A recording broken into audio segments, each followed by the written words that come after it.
నమస్తే, welcome to media debate. నేను భాగ్యశ్రీ. దేశ రాజకీయాల్లో గతంలో ఎన్నడూ లేని విధంగా ఒక విలక్షణమైన బీజేపీ వ్యూహం విపక్ష పార్టీలను ఉక్కిరిబిక్కిరి చేస్తోంది. కేంద్రంలో అధికారంలో ఉన్న బీజేపీ ప్రత్యర్థి పార్టీల కంచుకోటలను బద్దలు కొట్టడానికి కేవలం ప్రజాక్షేత్రంలోనే కాకుండా టెక్నికల్ అంశాల్లోనూ అంత ఆరితేరిందనే విమర్శలు బలంగా వినిపిస్తున్నాయి. ముఖ్యంగా విపక్షాలకు చెందిన ముగ్గురు దిగ్గజ ముఖ్యమంత్రులు కేజ్రీవాల్, మమతా, స్టాలిన్లను దెబ్బకొట్టిన ఓటు రాజకీయం దేశవ్యాప్తంగా సంచలనం సృష్టిస్తోంది. ఇక వచ్చే 2 ఏళ్లలో జరగనున్న తెలంగాణలో కూడా ఎన్నికల్లో గెలిచేందుకు బీజేపీ ఇప్పటి నుంచే దృష్టి సారించింది అంటున్నారు. గత 2024 లోక్సభ ఎన్నికల్లో కూడా బీజేపీ ఏకంగా ఇక్కడ 8 లోక్సభ సీట్లను గెలుచుకోవడం ద్వారా బలంగా ఓటు బ్యాంకు సాధించింది. ప్రస్తుతం బీఆర్ఎస్ రక్షణ సేన పేరుతో కవిత పార్టీ స్థాపించారు. ప్రస్తుత రాజకీయాలను గమనిస్తే కవిత పార్టీ పెట్టడంతో బీఆర్ఎస్ రెండుగా చీలిపోయినట్టు తెలుస్తోంది. ఇక వచ్చే 2 ఏళ్లలో కాంగ్రెస్ వైఫల్యాలను ప్రజల్లోకి తీసుకెళ్లి అధికారంలోకి వచ్చేందుకు బీజేపీ తీవ్ర కసరత్తు చేస్తోంది. ఇక తెలంగాణలో గెలిచేందుకు ప్రస్తుతం ప్రధాని మోదీనే నేరుగా రంగంలోకి దిగారు. మే 10న మోదీ పర్యటన రాష్ట్ర రాజకీయాల్లో పెను మార్పులకు నాంది పలుకుతోందని అంతా భావిస్తున్నారు. ఇక ఇదే అంశంపై ఇవాల్టి మీడియా డిబేట్లో చర్చిద్దాం. ఇక డిబేట్లో పాల్గొనడానికి బీఆర్ఎస్ లీడర్ రామ్మూర్తి గారు, అదేవిధంగా బీజేపీ స్పోక్స్ పర్సన్ అందరం రామరెడ్డి గారు ఉన్నారు. నమస్తే అండి ఇద్దరికి. నమస్తే అండి. ఎస్ రామరెడ్డి గారు, మేడం, మరి ఆ బెంగాలీ ఎన్నికల్లో బీజేపీ ఆ విజయం సాధించి ఆ దిశగా మమతాను ఢీకొట్టి విజయం సాధించింది. మరి తెలంగాణలో కూడా అదే విధంగా ముందుకెళ్లాలంటూ కూడా ఇప్పటికే బీజేపీ ప్లాన్ చేస్తోంది. ఏదైతే మే 10న ప్రధాని నరేంద్ర మోదీ కూడా తెలంగాణకు రాబోతున్నారు. మరి ఆ విధంగా తెలంగాణలో కూడా బీజేపీ సక్సెస్ అవుతుంది అనుకోవచ్చా? తప్పకుండా అండి. తెలంగాణలో బీజేపీ సక్సెస్ అవుతుందానికి ఎన్నో కారణాలు ఉన్నాయి. ఒకటి ఏంటంటే తెలంగాణలో విద్యావంతులు ఎక్కువ, తెలంగాణలో టెక్నాలజీ ఏంటంటే ఈ కార్పొరేటివ్ ఇంటర్మీడియట్ కాలేజ్, తర్వాత కార్పొరేటివ్ ఇంజనీరింగ్ కాలేజ్ వచ్చినాక చాలా మంది ఇంజనీరింగ్ లైన్ లో తెలంగాణలో మిడిల్ క్లాస్ చాలా బలంగా ఉంది తెలంగాణలో కంపేర్ టు ఉత్తరప్రదేశ్, బీహార్, మధ్యప్రదేశ్ రాష్ట్రాలతో పోలిస్తే. సో ఆ మిడిల్ క్లాస్ వాళ్ళు ఏంటంటే చదువుకున్న వాళ్ళు ఎక్కువయ్యారు. పిల్లలు అమెరికా, వేరే విదేశాలు, ఆస్ట్రేలియా, యూరోప్ ఇట్లా వెళ్ళి పేరెంట్స్ కూడా టెక్నాలజీతో సంబంధం ఉండి సోషల్ మీడియా ప్రభావం తెలంగాణలో బలంగా ఉంది. కాబట్టి దేశవ్యాప్తంగా జరుగుతున్న పరిణామాలను మిగతా దేశవాసుల కన్నా ఎక్కువ తెలంగాణ వాళ్ళ దృష్టికి ఎక్కువ వస్తుంది. కాబట్టి ఇప్పుడు గత 12 ఏళ్లలో మోడీ ప్రధాని అయిన కాంచి బీజేపీ దేశవ్యాప్తంగా విస్తరిస్తున్న విధానం, దేశం యొక్క ఆర్థిక పరిస్థితి మెరుగుపరచడం, చైనాను డోక్లాం, గల్వాన్లో నియంత్రించడం, పాకిస్తాన్కు సర్జికల్ స్ట్రైక్, బాలకోట్ విమాన దాడులు, తర్వాత ఆపరేషన్ సింధూర్తో బుద్ధి చెప్పడం, పాకిస్తాన్ ఇప్పుడు బిచ్చమెత్తుకునే పరిస్థితి తేవడం, అమెరికా ట్రంప్ ఎన్ని మాట్లాడినా ఏం చేసినా ఆయన లెక్క పెట్టకుండా ప్రపంచంలో ట్రంప్ వాల్యూ డౌన్, కానీ మోడీ గత 9-10 సంవత్సరాలుగా ప్రపంచంలో నెంబర్ 1 లీడర్ ఉండడం, ఉక్రెయిన్ రష్యా యుద్ధంలో కూడా శాంతి కోసం ప్రయత్నం చేసి ఆ పరిష్కారం, ఆ సమయంలో వచ్చిన మన క్రూడ్ ఆయిల్ ఇబ్బందులు కూడా రష్యాతోని మొదటి నుంచి భారతదేశానికి ఉంది. అందులో పుతిన్ మోడీ మైత్రి కూడా చాలా అద్భుతంగా మనకు ఉపయోగపడంగా చేయడం, ఈవెన్ వెస్ట్ ఏషియా సమస్య వచ్చిన, ప్రపంచంలో ఎన్నో ఎక్కువ సమస్యలు వచ్చినా మన దగ్గర అతి తక్కువ ప్రాబ్లమ్స్ వచ్చే విధంగా సంతులనంతో, సంయమనంతో మోడీ ప్రవర్తించడంతో అంటే మోడీ గారి ఇమేజ్ దేశ ప్రజలు, ముఖ్యంగా తెలంగాణ ప్రజలు కూడా గ్రహిస్తున్నారు. తెలంగాణలో ఇంకొకటి ఏంటంటే, మేము చదువుకున్న రోజుల నుంచి 40 సంవత్సరాల కింద నుంచి ఏబీవీపీ, ఆర్ఎస్ఎస్ కాకుండా ఏబీవీపీ బలంగా ఉంది తెలంగాణలో. కాబట్టి యూత్ లో చాలా మందికి ఏబీవీపీ ద్వారా దేశభక్త, జాతీయవాద సిద్ధాంతాలు టచ్ లో ఉన్నాయి. కొంతమంది ఆ తెలంగాణ ఇవ్వని కాలంలో టీఆర్ఎస్ వేరే పార్టీ పోయినా వాళ్ళందరికీ ఏంటంటే ఏబీవీపీ జాతీయ భావం అనేది ఉంది, వాళ్ళ మనసులో ఉంది. కాబట్టి క్యాడర్ పరంగా కూడా మిగతా రాష్ట్రాలతో పోలిస్తే తెలంగాణలో బీజేపీ క్యాడర్ బాగా ఉంది. తర్వాత సామాజికంగా కూడా ఏంటంటే తెలంగాణలో ఏంటంటే బీసీలకు ఒక భావన ఉంది. 50 ఏళ్ళు కేంద్రంలో పరిపాలించే కాంగ్రెస్, 50 ఏళ్ళు సమైక్య రాష్ట్రాన్ని తెలంగాణ పరిపాలించే కాంగ్రెస్ ఒక్క బీసీని ప్రధాని చేయలే, ఒక్క బీసీని సీఎం చేయలే అనే భావన బలంగా ఉంది దేశంలో. ఇప్పుడు మోడీ గారు బీసీ కాబట్టి ప్రధాని కాలే, వారికి అర్హత ఉంది కాబట్టి ప్రధాని అయినరు. కులం అనేది అడ్డంకి కాదు, అర్హత అంటే స్పెషల్ కాదు, అడ్డంకి కాదు. ఆ విధంగా మోడీ గారు వచ్చినాక బీసీ కమిషన్ కూడా వేయడం, ఈ విధంగా ఇప్పుడు జనగణన కూడా ఉంది. తర్వాత గత ఎన్నికల టైంలోనే తెలంగాణలో బీజేపీ గెలిస్తే బీసీ ముఖ్యమంత్రి చేశారు, వాగ్దానం చేశాం. కానీ ఏంటంటే ఈ కుల సంఘాల నాయకులు కొంతమంది ఏంటంటే కొన్ని సినిమాలో ఎందుకు మన నాకేంటి అని అహనా పెళ్ళి అంటారు సినిమాలో, కోట శ్రీనివాసరావు అన్నట్లు ఆ వాళ్ళు ఏంటంటే బీసీని సీఎంను పిఎం చేయని కాంగ్రెస్ కు, బీసీని సీఎం అయ్యే అవకాశం లేని బీఆర్ఎస్ కు వాళ్ళ స్వార్థం కోసం వెళ్ళి బీసీలను కొంచెం తప్పుతో పట్టించేది. అది బీసీలకు కూడా ఇప్పుడు వాస్తవాలు తెలుస్తున్నాయి. ఈ లీడర్లు అమ్ముడుపోయిన కొంతమంది ఎంత చేసినా కానీ నిజంగా అన్ని వర్గాలకు, అణగారిన వర్గాలకు ముఖ్యంగా అందులో బీసీలకు రాజకీయంగా న్యాయం జరగలేదు కాబట్టి ఆ విధంగా బీజేపీ ఉంటుంది అనే భావన వాళ్ళలో పెరిగింది. ఈ గత లోక్సభ ఎన్నికల్లో 8 ఎంపీలు గెలవడం కానీ, తర్వాత జరిగిన గ్రాడ్యుయేట్స్ టీచర్స్ ఎన్నికల్లో 3 స్థానాల్లో బీజేపీ 2, 1 టీచర్స్ యూనియన్ అధికార కాంగ్రెస్ గెలవలేకపోవడం, బీఆర్ఎస్ పోటీ చేయలేని పరిస్థితిలో ఉండడం, ఇవన్నీ తర్వాత బీఆర్ఎస్ 2 ఉన్న సిట్టింగ్ సీట్లు ఎలక్షన్ లో ఓడిపోవడం, 10 మంది ఎమ్మెల్యేలు బీఆర్ఎస్ ను వదిలిపోవడం, కవిత కొత్త పార్టీ పెట్టడం, ఇవన్నీ వరుస పరిణామాలు. కేసీఆర్ అసెంబ్లీకే రాకుండా ఉండడం, ఇవి దీంతో ప్రజలకు గ్రహిస్తారు. జీవన్ రెడ్డి వస్తున్నాయి చేస్తే ఆ జీవన్ రెడ్డి రావడం, తర్వాత కొన్ని విషయాలు బయటకు వచ్చినాక ఈ ఎన్కౌంటర్ అని తెలుగు డిస్కషన్ చేసినాక ఆ జీవన్ రెడ్డి రావడం టీఆర్ఎస్ మైనస్ అన్న పరిస్థితి ఏర్పడుతుంది. సో ఈ అన్ని పరిణామాల మధ్య మోడీ గారి ఇప్పుడు 3వ ప్రధాని అయినాక మొట్టమొదటిసారి వస్తున్నాడు. 8,000 కోట్లకు పైగా అభివృద్ధి కార్యక్రమాలు ఉన్నాయి. ఎవరు అధికారంలో ఉన్నా, ఈవెన్ బెంగాల్లో కూడా 20 లక్షల ఇండ్లు ప్రధానమంత్రి ఆవాస్ యోజన.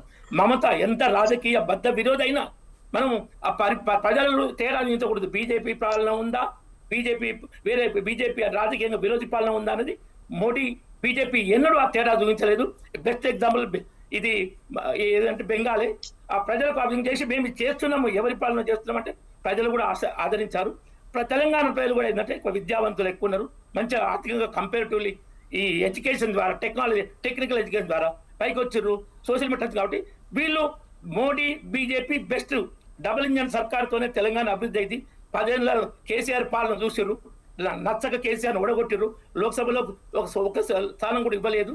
ఈ 2 ఏళ్లలోనే కాంగ్రెస్ మీద వ్యతిరేకత, 2 సంవత్సరాలు వ్యతిరేకత బాగా పెరుగుతుంది.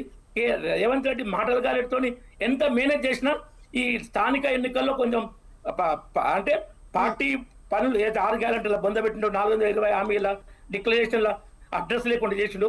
ఇవన్నీ ఏంటంటే రాష్ట్ర అసెంబ్లీ ఎన్నికల టైంలోనే ఇష్యూ అవుతాయి. ఆ టైంలో కాంగ్రెస్ వ్యతిరేకత బాగా పెరుగుతుంది. అప్పటికి వీళ్ళు తెలంగాణ ప్రజలు కేసీఆర్ దోపిడీ చేసిన దాన్ని మర్చిపోతారు అనుకుంటారు, అది అసాధ్యం. కాబట్టి ఈ పరిస్థితుల్లో వచ్చే 2028లో ఎన్నికల్లో, రాష్ట్ర అసెంబ్లీ ఎన్నికల్లో బీజేపీకి అధికారులు వచ్చే అవకాశాలు చాలా ఉన్నాయి. దాన్ని పక్కడబందిగా కేంద్ర నాయకత్వం 5 రాష్ట్రాల ఎన్నికల తర్వాత బీజేపీ మీద ప్రత్యేక దృష్టి పెట్టింది. అందులో భాగంగా తెలంగాణ అభివృద్ధి, బీజేపీ తెలంగాణకు అధికారం కోసం మోడీ గారి పర్యటన ఇప్పుడు ఉన్నది. రైట్, రామూర్తి గారు చెప్పండి. ఎస్, మరి ఎన్నో ఏళ్ళుగా బీజేపీ ఆల్మోస్ట్ ఒక 15 ఇయర్స్ తర్వాత బెంగాల్లో విజయం సాధించింది. మమతా బెనర్జీని ఏదైతే 3 సంవత్సరాల పాటు ఆమె హోదాలో ఉన్నారు, ఇప్పుడు ఆ బెంగాల్లో బీజేపీ విజయం సాధించింది. అలాగే ఇప్పుడు ప్రజెంట్ తెలంగాణపై కూడా ఫోకస్ పెట్టింది. మరి ఏదైతే ఆ బెంగాల్లో విజయం సాధించిన వ్యూహంతోనే ఆ తెలంగాణలో కూడా ఉండబోతుందా, ఏ విధంగా ఉండబోతుంది, దీనికి సంబంధించి మీ అభిప్రాయం ఏంటి? ముఖ్యంగా ఏదైతే నార్త్ సౌత్ కు మనం చూసుకుంటే, ఇప్పుడు నార్త్ లో కొంచెం బలంగా ఉంది కానీ సౌత్ లో వాస్తవంగా తిప్పి కొట్టిలని చెప్పవచ్చు. ఎందుకంటే ఇప్పుడు మొన్న జరిగిన 5 ఎలక్షన్స్ లో ఎక్కడ కూడా, ఎందుకంటే ముఖ్యంగా సౌత్ లో తమిళనాడులో 1 సీట్ వచ్చిన బీజేపీ, అదే విధంగా కేరళలో 3 సీట్లు వచ్చిన బీజేపీ ఎట్లా బలంగా ఉందని చెప్తారని నాకు అర్థం కాదు. కానీ 2-3 సీట్లు వస్తే మొత్తం ఇక దక్షిణ భారతదేశం మీద కన్నేసినట్ట. ఏ విధంగా అసలు ఈ అంకెలు ఏంది, అసలు ఈ వచ్చిన రిజల్ట్ ఏంది, చెప్పే మాటలు ఏంది, అసలు జరిగే ప్రచారం ఏంది?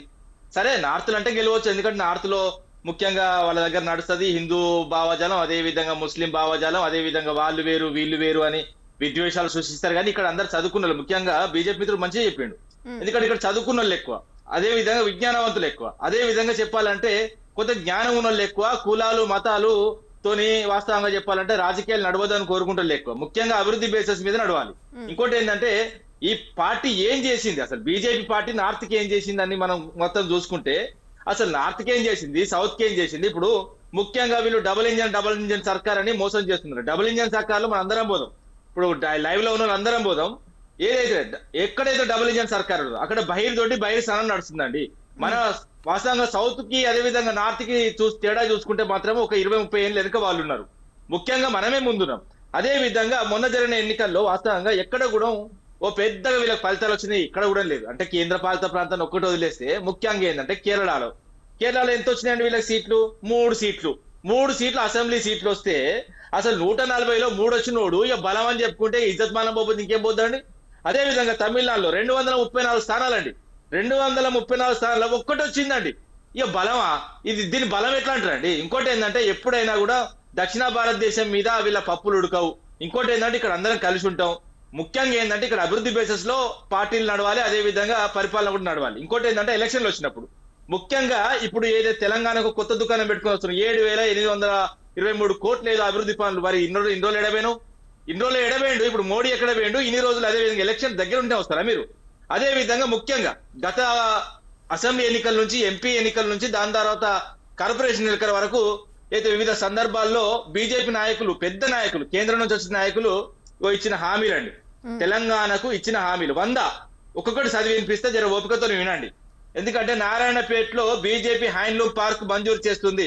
హోంమంత్రి అమిత్ షా ఈయన చిన్నోడా అండి చెప్పింది? మరి ఎందుకు కాలేదు? అదే విధంగా తెలంగాణలో కొత్త ఎయిర్పోర్ట్ నిర్మిస్తాం. కేంద్ర మంత్రి కిషన్ రెడ్డి ఎడవేండు, కుర్కురేలు మంత్రికి వేండా? అదే విధంగా పాలమూరి రంగారెడ్డి ఎత్తిపోతల పథకానికి జాతీయ హోదా ఇస్తాం. దివంగత మంత్రులు అదే విధంగా సుష్మా స్వరాజ్ గారు పాపం చనిపోయింది, ఆమె చనిపోయిన ఏదైతే కోరికను కూడా నెరవేర్చలేదు. బయ్యారంలో స్టీల్ ఫ్యాక్టరీ నిర్మించడానికి బీజేపీ సిద్ధంగా ఉంది. మరి ఎవడొచ్చి నొట్టేలు పెట్టిండి? ఇప్పుడు ఎవడడ్డం పడ్డాడు? బీజేపీ నాయకుడు హర్యానా గవర్నర్ బండారు దత్తాత్రేయ. అదే విధంగా Telangana centre for tradition medicine ఏర్పాటు చేయడానికి అనుమతులు మంజూరు చేస్తాం. కేంద్ర మంత్రి కిషన్ రెడ్డి ట్విట్టర్ లో హామీ ఇచ్చినండి. ఈ ట్విట్టర్ లో హామీ ఇచ్చినోడికి ఇంతవరకు కనబడతలేడు. అదే విధంగా తెలంగాణలో వరద సాయం అందిస్తాం. కేంద్ర మంత్రి అదే విధంగా కిషన్ రెడ్డి. అదే విధంగా తెలంగాణలో Indian institute of management IIM నా కళ, మరి కళలాగానే మిగిలిపోయింది. ఎందుకైతే లేదు? నరేంద్ర మోడీ చెప్పింది. అదే విధంగా నాగార్జున సాగర్ లో కేంద్ర విశ్వవిద్యాలయం ఏర్పాటు చేయడానికి కసరత్తు చేస్తున్నాం. కేంద్ర మంత్రి కిషన్ రెడ్డి ఎడబేండు. అదే విధంగా హైదరాబాద్ మెట్రోకు మోడీ హామీ. ఇది పెద్ద వాస్తవంగా ఏంటంటే గత కార్పొరేషన్ ఎన్నికలకు వచ్చినప్పుడు హామీ ఇచ్చినండి మోడీ. మెట్రోకి 16,000 కోట్లు మంజూరు చేస్తా అన్నాడు. 16 రూపాయలు ఇచ్చిండా అండి? ఇప్పుడు వీళ్ళు హామీల వరకే ఉంటారు తప్ప తెలంగాణకి వీళ్ళు అన్యాయం చేస్తారు. అదే విధంగా ఓట్లు వచ్చినప్పుడు వాస్తవంగా చెప్పాలంటే ఓడెక్కదాకా ఓడమలన్నా, ఓడెక్కిన తర్వాత బోడమలన్నా. అదే విధంగా ప్రతి నియోజకవర్గంలో బీజేపీ ప్రభుత్వం 1,00,000 ఇండ్లు కట్టిస్తుంది. ఎక్కడ కట్టించిందండి? అదే విధంగా ఇంకా చాలా ఉన్నాయండి చెప్పుకుంటా పోతే, ఒకటి కాదు రెండు కాదు. అధికారంలోకి రాగానే కోట్ల ఉద్యోగాలు భర్తీ చేస్తాం. హుజూర్ నగర్ నియోజకవర్గాన్ని 1000 కోట్లతో అభివృద్ధి చేస్తాం. గెలిస్తే గెలవలేదు, పత్తా లేకుండా కంటోన్మెంట్ నియోజకవర్గంలో అభివృద్ధి కోసం రక్షణ శాఖ 700 కోట్లు మంజూరు చేస్తా అన్నది. 7 రూపాయలు కూడా ఇవ్వలేదండి. అదే విధంగా అధికారంలోకి రాగానే ఇంకోటి తెలంగాణ ప్రాజెక్టులు జాతీయ హోదా ఇస్తాం. మిషన్ కాకతీయకు అవసరమైన సహకారం అందిస్తాం. కేంద్ర మంత్రి ఉమాభారతి ₹1 ఇచ్చిలా అండి మిషన్ భగీరథకు, మిషన్ కాకతీయకు. దరిద్రమైన మాటలు, వాస్తవంగా చెప్పాలంటే అబద్ధం మాటలు. విదేశాల నుంచి నల్లధనం తీసుకొని రావడానికి టాస్క్ ఫోర్స్ ఏర్పాటు చేసి మొత్తం 15 లక్షలు వేస్తాను ఒక్కొక్క అకౌంట్ లా. 7 వేసిల్లండి. అదే విధంగా మిషన్ భగీరథను మరింత అభివృద్ధి చేసి కేంద్రంలో సుస్థిరంగా ఉండడానికి ఇంకా తోడ్పాటు చేస్తాం. కేంద్ర మంత్రి రామ్ కృపాల్ యాదవ్. అదే విధంగా రాష్ట్రంలోని ప్రతి మండలంలో ఉమెన్ స్కిల్ డెవలప్మెంట్ సెంటర్ ను ఏర్పాటు చేస్తాం. కేంద్ర మంత్రి కిషన్ రెడ్డి. మరోసారి మోడీకి ఓటేస్తే తెలంగాణలో షుగర్ ఫ్యాక్టరీ తెలిపిస్తాం. ఇక ఆయనకు షుగర్ వచ్చింది తప్ప షుగర్ ఫ్యాక్టరీ మాత్రం రాలేదు. అదే విధంగా కల్వకుర్తి నియోజకవర్గంలో ఇల్లు లేని ప్రతి ఒక్కరికి ప్రధానమంత్రి ఉచిత యోజన కింద సొంత ఇల్లు నిర్మిస్తాం. అమిత్ షా అన్నాడు, మామూలు వ్యక్తి కూడా కాదు అన్నది. అదే విధంగా 2022 కల్లా తెలంగాణ రైతుల ఆదాయం రెట్టింపు చేస్తాం. చూంచండి ఇప్పుడు తెలంగాణ యావత్తు భూతద్దం పెట్టి తిరుగుతాం, అవసరం ఐస్కాంతం పట్టుకొని తిరుగుతాం. అదే విధంగా మోడీ వెనక బౌన్సర్లు పెట్టుకుని కూడా తిరుగుతాం. ఎక్కడ నైందా? అదే విధంగా తెలంగాణకు 4 ఫుడ్ పార్కులు మంజూరు చేస్తాం. రాష్ట్రంలో ఉన్న రైతులు ఉపయోగానికి చేస్తాం. అదే విధంగా నిరంజన్ జ్యోతి కేంద్ర మంత్రి. గోదావరి నది సమీపంలో కేంద్రమే అయితే డ్రై పోర్ట్ అట అండి. డ్రై పోర్ట్ ఏర్పాటు చేస్తాను గోదావరి మీద. అసలు ఉన్న నదుల మీద ప్రాజెక్టు కట్టకుండా అధ్వానంగా అన్యాయం చేసిన పార్టీలు, కేంద్రంలో ఉన్న కాంగ్రెస్ పార్టీ, అదే విధంగా బీజేపీ పార్టీలు ఇంకా దీని మీద డ్రై పోర్ట్ ఏర్పాటు చేస్తారట కిషన్ రెడ్డి. అదే విధంగా ప్రతి ఇంటికి 24 గంటలు నిరంతర కరెంట్ అందిస్తారట. ఈయన వాస్తవంగా ఈయన ఉన్న రాష్ట్రాలలో చీకటి. అదే విధంగా ఇంకా మాకు కొత్తగా కరెంట్ తీసుకొస్తారట. తెలంగాణ ఏర్పడ్డప్పుడు దాదాపు ఎందుకంటే 2700 లోటున్న తెలంగాణ కరెంటును 24 గంటల కరెంట్ తీసుకొచ్చిన మమ్మల్ని చూసి మీరు మిగతా రాష్ట్రాలకు ఇచ్చుకోవాలి, మీ రాష్ట్రాలకు ఇచ్చుకోవాలి, కానీ మీకు పాఠం నేర్పడైందండి. వరంగల్లో పత్తి పరిశోధన కేంద్రాన్ని త్వరితగతిన ప్రారంభిస్తాం. పత్తి కాదుగా కనీసం ఒక విత్తు కూడా వేయలేదు వీళ్ళు. అదే విధంగా ప్రతి దీపావళికి, హోలీకి ఉచిత గ్యాస్ సిలిండర్ అందిస్తాం. హోం మంత్రి అమిత్ షా ఏందండి దీపావళి ఎన్ని దీపాలు పోయినాయి? ఎంత ఘోరమైన అబద్ధాలు! గిన్ని బట్టెబాజు మాటలు చెప్పుకుంటా ఎన్నికలు ఉన్న దగ్గర ఒకలాగా, ఎన్నికలు లేని దగ్గర ఇది అంటే జాతీయవాదం. దీన్ని జాతీయవాదం అంటారా? ఇజ్జత్-మానం పోతే చెప్పుకుంటే. అదే విధంగా హైదరాబాద్ నాగార్జున సాగర్ మధ్య ఇండస్ట్రియల్ కారిడార్ ఏర్పాటు చేసి దీన్ని మొత్తం అభివృద్ధి చేస్తాం. కేంద్ర మంత్రి కిషన్ రెడ్డి ప్రతి రైతుకు నాగలి, ప్రతి రైతుకు ఎడ్లు ఉచితంగా పంపిణీ చేస్తాం. ఏడవనుకున్నారని అడుగుతున్నా. ఎవరిచ్చిల్లి హామీ? రఘునందన్ రావు అండి ఇచ్చింది. మళ్ళీ ఈ తెలంగాణ బిడ్డే కదా, ఒక్క రైతుకన్నా నాగలు వచ్చిందా? ఒక్క రైతుకన్నా ఎద్దులు వచ్చినాయా? ఇంత బట్టెబాసు మాటలు ఎందుకు చెప్తారండి? అదే విధంగా కాళేశ్వరం ప్రాజెక్ట్ జాతీయ హోదా ఇస్తాం, ఇది అత్యవసరం. మాజీ నేత హర్యానా గవర్నర్ బండారు దత్తాత్రేయ మరి ఏమైందండి? వత్తాడు పోతాడు అంతే తప్ప ఏం లేదు. అదే విధంగా తెలంగాణకు మరో ప్రాంతీయ విమానాశ్రయం ఉంటే పర్యాటకంగా ఐటీ వ్యాపారం పెరుగుతుంది, ఇది కిషన్ రెడ్డి. అదే విధంగా కల్వకుర్తి నియోజకవర్గంలో పరిశ్రమలు తీసుకోవడానికి రాగానే కొత్త ఉద్యోగాలు తీసుకొస్తాం. అమిత్ షా రైతులకు రుణాలకు సంబంధించి వడ్డీ లేని బీజేపీ ప్రభుత్వం కట్టుబడి ఉంది. ఏడిచ్చిల్లండి వాళ్ళకని చిల్లా వాల్మీకి బోయిలను ఎస్టేల్ చేద్దామన్నారు. అదే విధంగా వరంగల్ హైదరాబాద్ సైన్స్ సిటీ నిర్మాణంగా కేంద్రమే అనుమతి ఇస్తుంది, కేంద్ర మంత్రి కిషన్ రెడ్డి. అదే విధంగా ఈ చాలా ఉన్నాయండి మాట్లాడుకుంటే. ఇప్పుడు మనం చెప్పుకుంటే కూడా వాస్తవంగా ఈ లైవ్ కూడా సరిపోదు. గిన్ని అబద్ధాలు ఆడి గిన్ని మాటలు చెప్పి తెలంగాణ రాష్ట్రాన్ని ఎన్నికలప్పుడు యూజ్ చేసుకుంటున్న ఈ కాంగ్రెస్ పార్టీ, అదే విధంగా బీజేపీ పార్టీ. ఇక బీజేపీ పార్టీ 100 హామీలలో ఒక్క హామీ కూడా నెరవేర్చమని చెప్తే మీరు మీ బీజేపీ వాళ్ళు ఎట్లా చెప్తా తింటా అండి. ఇంత ఘోరమైన అబద్ధాలు ఆడుకుంటా రాష్ట్ర ప్రజలు మోసం చేసుకుంటా. సరే దేశంలో మీరు ఏంటంటే మీరు ఒక వాదన తీసుకొచ్చిళ్ళు, ఎప్పటికీ మేము నార్త్ వాళ్ళమే పరిపాలన చేయాలి, సౌత్ వాళ్ళు మీ కింద ఉండాలన్న వాదనతో మీరు వస్తున్నారు. ఇంకోటి ఏంటంటే ఇప్పుడైనా ఇరు పార్టీలు చేసినదే కానీ వీళ్ళ కాళ్ళ దగ్గర బతకాలి మనం. ఒకవేళ ముఖ్యంగా మన రాష్ట్రాల నుంచి ముఖ్యంగా దక్షిణ భారతదేశం నుంచి ఏ రాష్ట్రం నుంచి అయినా ఒక్కళ్ళు ఎదుగుతే అందరు కలిసి తొక్కేస్తారు. అదే విధంగా కాంగ్రెస్, అదే విధంగా బీజేపీ ఇద్దరు ఒకటైతారు. మొన్న చూసినాం కదా అండి, ఇప్పుడు సోషల్ మీడియాలో ఫుల్ కేసీఆర్ గారిని ఒక్క నిమిషం రామూర్తి గారు, మరి తెలంగాణలో ఇప్పుడు కొత్తగా కవిత కూడా పార్టీ పెట్టారు టీఆర్ఎస్ పార్టీ పేరుతో. మరి ఇక్కడ ఏమన్నా ఇప్పుడు రెండుగా చీలిపోయినట్టుగా తెలుస్తోంది. మరి ఇక్కడ ఓటు బ్యాంక్ ఏమైనా తగ్గే అవకాశం ఉందంటారా? ఈ బీజేపీకి ప్లస్ పాయింట్ అయ్యే అవకాశం ఉందంటారా? ఒక నిమిషం ఆగండి. రెండు గాలి చీలిపోయిన ఎవరి పార్టీలు అండి? మా పార్టీ ఎక్కడ చేయలేదండి. ఆమె ఒక్కతే పోయింది, ఆమెతో ఎవరు పోలేదు. ముఖ్యంగా ఆమెకు సంస్థకు సంబంధించిన పోయింది తప్ప మా పార్టీకి సంబంధించిన వాళ్ళు ఎవరు పోలేదు. పోతే ఒక 2-3 ఆమెకు సంబంధించిన వ్యక్తిగతమైన పరిచయాలు ఉంటే పోవచ్చు, కానీ మా పార్టీ నిట్టారుగా నిలబడేది. తెలంగాణ కోసం ఏ విధంగా నిలబడ్డదో కేసీఆర్ గారి గురించి కూడా అదే నిలబడుతుంది. ముఖ్యంగా ఏంటంటే ఇక్కడ పార్టీ అంటే కేసీఆర్ గారు అండి. కేసీఆర్ గారి ముఖం చూసి కేసీఆర్ గారు చేసిన అభివృద్ధి చూసి ఓట్లు అడుగుతారు తప్ప నేను ఆ స్కామ్ చేసిన ఈ స్కామ్ చేసినట్టు కాదు కదని ఓట్లు పడేది. ముఖ్యంగా ఏం చెప్తున్నా అంటే ఇప్పుడు కాంగ్రెస్ పార్టీ ఉన్నదండి, ముఖ్యంగా 141 సంవత్సరాల చరిత్ర. 141 సంవత్సరాలలో వాస్తవంగా 1969లో 2 ముక్కలైందండి. దీన్ని ముక్కలు అవ్వడం అంటారు. ఎందుకంటే కాంగ్రెస్ కాంగ్రెస్ 2 ముక్కలైంది. దాని తర్వాత కాంగ్రెస్ ఐ కూడా. అదే విధంగా ఇప్పటివరకు 141 సంవత్సరాలలో కాంగ్రెస్ పార్టీలో 15 నుంచి 20 పార్టీలు పెద్ద పార్టీలు పుట్టినాయి. అదే విధంగా 50 చిన్న పార్టీలు పుట్టినాయి. దీన్ని అంటారండి, దీన్ని వాస్తవంగా ముక్కలు కావడం అంటారు. మా పార్టీ ఎక్కడ ముక్కలు కాలేదు. మేము ఒక పార్టీలో మా పార్టీకి ఇబ్బంది అవుతున్న కార్యక్రమాల్లో, మా పార్టీకి ఇబ్బంది పెడుతున్న కార్యక్రమాల్లో కవిత గారు ఇన్వాల్వ్ అయ్యింది కాబట్టి కవిత గారిని తీసి బయట పంపడం జరిగింది. అంతే తప్ప గాని మా పార్టీలో ఒకవేళ క్రమశిక్షణ పరంగా చూసుకుంటే ఎవరైనా తల్లైనా కూతురైనా కొడుకైనా ఎవరైనా ఒకటే అన్నది ఒక నినాదంతోనే ఒక క్రమశిక్షణ పార్టీగా మేము ముందుకు పోతున్నాం. తెలంగాణ ప్రజల కోసం ఆనాడు కొట్లాడినాం, ఈ రోజు కూడా కొట్లాడతాం. అదే విధంగా కాంగ్రెస్ పార్టీ చేస్తున్న అరాచక ప్రభుత్వాన్ని ఖచ్చితంగా తరిమి కొడతాం. ఈ రోజు రైతులు గొడగొడ ఏడుస్తున్నారండి. నేను కూడా కళ్ళల కాడికి పోతున్నా, కనీసం వాటి కొనే అంత జ్ఞానం కూడా లేదు. ఇంకోటి ఏంటంటే ఈ రోజు వరంగల్లో సభ పెట్టలేండి, మళ్ళీ కూడా చెప్తున్నా. వరంగల్లో మేము సభ పెడతామని తెలియగానే వరంగల్లో వాళ్ళు ఒక సభ పెట్టుకున్నారు. రైతుకు సంబంధించేది మేళ పెట్టేది మేళాలు అయితే అట్లా పెట్టుకున్నారు. మేళాలో ఆ రోజు అగ్ని వాస్తవం చెప్పాలంటే స్టేజ్ కూడా కాలిపోయింది.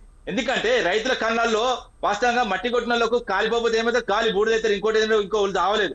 ముఖ్యంగా చెప్తాను, కొంచెమే కాలింది. ఇంకోసారి రైతులకు మోసం చేస్తే మాత్రం ఖచ్చితంగా కాలి బూడిదైతారండి కాంగ్రెస్ పార్టీ.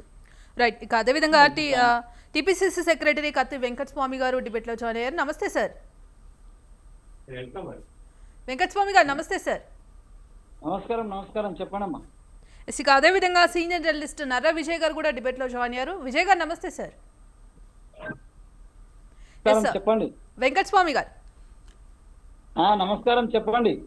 ఇక అదేవిధంగా ఇటు బెంగాల్లో కూడా బీజేపీ ఆల్మోస్ట్ 15 years తర్వాత ఆ ఓటు రాజకీయంతో కూడా ఈ కేజ్రీవాల్ కావచ్చు, ఇటు మమతా కావచ్చు, స్టాలిన్ కావచ్చు దెబ్బ కొట్టి ఆ ఓటు అనే వ్యూహంతో కూడా బీజేపీ గెలిచింది. మరి ఈ నేపథ్యంలో తెలంగాణ కూడా అదే వ్యూహంతో బీజేపీ ముందుకెళ్లాలంటూ కూడా ఇప్పటికే ప్లాన్ చేస్తోంది.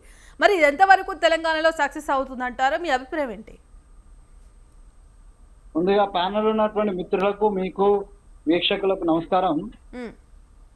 ఇప్పుడు ఏ పార్టీ అయినా అధికారం రావడానికి కోసం ప్రయత్నం చేస్తుంది. ఉమ్, టార్గెట్ తెలంగాణ పెట్టుకొని వాళ్ళు కూడా ప్రయత్నం చేస్తారు, తప్పేం లేదు. ప్రజాస్వామ్యంలో ఎవరికైనటువంటి హక్కు ఉన్నది, ఉమ్, కొంత బేస్ కూడా ఉన్నది. 8 మంది ఎంపీలు గెలిచినటువంటి చోట బేస్ ఉన్నట్టే లెక్క కదా. ఉమ్, కాబట్టి దాన్ని బేస్ చేసుకుని వాళ్ళు వచ్చే ఎలక్షన్ కు ప్రిపేర్ కావడం అనేటువంటిది చాలా సహజమైన ప్రక్రియ. దానికి పెద్ద ఎవరు బెంబేలెత్తాల్సిన అక్కర్లేరు, ఎవరు అబ్జెక్ట్ చేయాల్సిన అక్కర్లేదు. వాళ్ళకున్నటువంటి స్వేచ్ఛ, వాళ్ళకున్న ప్రజాస్వామ్య హక్కు అది. దాంట్లో ఎంతవరకు సక్సెస్ అవుతారు అనేది ఇప్పుడు మనం అంచనా వేయలేం. ఎందుకంటే ఇప్పుడున్న పరిస్థితుల్లో వాళ్ళు ప్రొయాక్టివ్ గా ఏం లేరు. వాళ్ళు తెలంగాణకు కూడా ఏం చేయలేదు. అంటే 8 మంది ఎంపీలు ఉండే కూడా వాళ్ళు తెలంగాణ కోసం ప్రత్యేకంగా ఎంపీల ఆర్ట్స్ అవి ఇవి చేసి ఉండొచ్చు, కానీ ప్రత్యేకించి వాళ్ళ నియోజకవర్గాలు కానీ లేదా మొత్తం తెలంగాణకు సంబంధించి కానీ ఏదైనా ఒక స్పెషల్ ఒక ఒక ప్రాజెక్టుకు జాతీయ హోదా తేవడమో, లేకపోతే ఆ, ఒక ఇది వరంగల్లో ఉన్న కోచ్ ఫ్యాక్టరీ తేవడమో, లేదా ఒక ఉప్పు ఫ్యాక్టరీ తేవడమో, ఇట్లాంటివి ఏమైనా చేసి ఉంటే ప్రజల విశ్వాసాన్ని చూరగొనే అవకాశం ఉన్నది. భవిష్యత్తులో ఆ క్రమంలో వాళ్ళు ఏమైనా చేస్తారో చేయాలని ఆశిస్తాం. ఎందుకంటే వాళ్ళ పార్టీ పెరిగిన దానికంటే ఎక్కువ ఈ తెలంగాణ ప్రజలు బాగుపడాలనేటువంటి ఆలోచన ఉన్న వాళ్ళం మేము. ఎందుకంటే తెలంగాణ ప్రజల కోసమే, తెలంగాణ రాష్ట్రం కోసమే కొట్లాడిన వాళ్ళం మేము మా వ్యక్తిగత స్వార్థం కోసం కొట్లాడిన వాళ్ళం కాదు. కాబట్టి సరే, of course I'm the member of the Congress party. Congress party యొక్క విధి విధానాల దృష్ట్యా కొన్నిసార్లు కొన్నిటిని వ్యతిరేకించవచ్చు. బట్ ఒక తెలంగాణ ఉద్యమ బిడ్డగా నేను కోరుకునేది ఏంటంటే, ఈ తెలంగాణ రాష్ట్రం అభివృద్ధి కోసం ఎవరు ఏం చేసినా కూడా ఆహ్వానించాల్సిందే. వాళ్ళు పార్టీ అభివృద్ధి దృష్ట్యా చేస్తారా, లేకపోతే ఏ మిష పెట్టుకొని చేసినా తెలంగాణకు అల్టిమేట్ గా లాభం జరగాలనేటువంటి కోరిక మాకు ఉంటదని. ఉమ్, ఇప్పుడు రామూర్తి గారు చాలా స్పష్టంగా చెప్పినారు.